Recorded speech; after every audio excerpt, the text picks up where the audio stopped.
Bienvenue dans cette Minute du Mélomane. Je fais une petite Minute du Mélomane assez rapide parce que je pars demain matin en Italie et du coup, à chaque fois que je pars, la veille c'est le bordel complet parce que je dois emmener ma tondeuse chez le mec pour faire l'entretien, parce que tu vois, tous les trucs se convergent.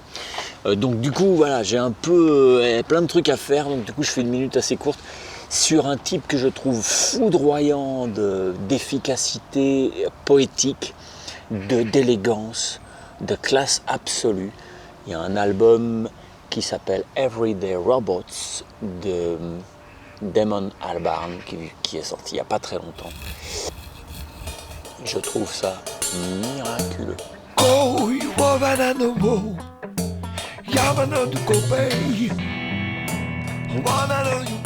Alors Damon Albarn, tout le monde connaît évidemment, hein. C'était Blur, c'est Gorillaz, c'est The Bad and the Queen, c'est le truc sur le Mali, il y a eu des milliards de trucs qu'il a fait. C'est un mec vachement polymorphe qui aime beaucoup faire plein de choses, qui mélange les arts. C'est quelqu'un qui a une grande classe, je trouve.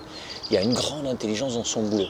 Je voulais vous parler d'un morceau en particulier que je trouve très très beau. Enfin, en tout cas, je vous conseille d'aller l'écouter. C'est un morceau qui s'appelle Hostile au pluriel. H-O-S-T-I-L-E-S. Hostiles. C'est une très belle balade avec un arpège de guitare, une espèce de rythmique composite faite avec un sample. De temps en temps, il y a des chœurs qui arrivent sur la pointe des pieds, il y a des cordes. Et tout ça, c'est d'une beauté. La mélodie, ça fait 5 jours que je la chante en boucle, j'en peux plus. C'est vraiment une très très très très belle chanson. Sur le B, il y a un petit piano qui arrive et qui produit de la couleur en haut dans les aigus.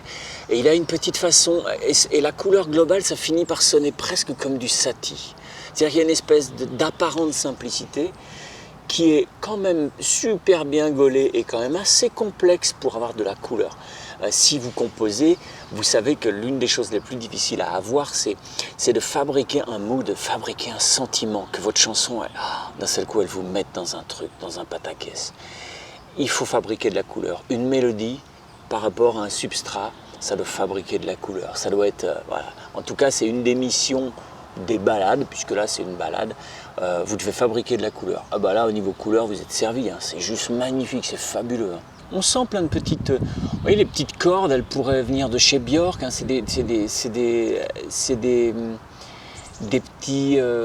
Une écriture assez classique et un peu linéaire. On en reparlera quand on fera de l'écriture, si vous voulez, un petit peu, ou de l'arrangement. Mais j'aime beaucoup. Les paroles de cette chanson sont vraiment à tomber. Il a une écriture très poétique, c'est-à-dire qu'il laisse de la place à la lecture. C'est tout l'art de la poésie, c'est ça, c'est d'arriver à dire des choses entre les mots, entre les lignes. Lui, dans cet album, il parle beaucoup de souvenirs d'enfance, et donc il dépeint des sensations, des souvenirs. Et cette chanson-là est très belle. Quand tu lis les paroles, c'est vraiment... c'est assez troublant parce que tu peux avoir vécu ce genre d'odeur, je sais pas quoi. Il y a un truc vraiment qui me fascine dans cette chanson. Je trouve que c'est une très bonne chanson. Je vous souhaite d'aller l'écouter. Voilà, on va s'arrêter là pour aujourd'hui, hein, parce que j'ai quand même mes sacs à faire et mon matos à prendre. Et donc on fait ça, on va s'arrêter là. N'hésitez pas à aller télécharger les trucs gratuits. Il y en a plein, vous savez où c'est dans la description. Il y a le lien. Il y a aussi un lien pour aller voir ce que c'est que la biomécanique du guitariste. Je vous dis pas ce que c'est, parce que si vous cliquez sur le lien dans la description, ça vous dit tout. Il y a une vidéo, il y a tout pour vous expliquer. C'est un truc très important pour mettre en place votre technique. Cliquez pour vous abonner, parce que ça me fait plaisir. Après, si vous n'avez pas envie de me faire plaisir, vous pouvez partir. Et puis le dernier truc, c'est qu'il y a une petite cloche à côté de s'abonner. Vous cliquez sur la cloche et vous êtes prévenu quand je fais une nouvelle vidéo. Allez, bye bye, ciao.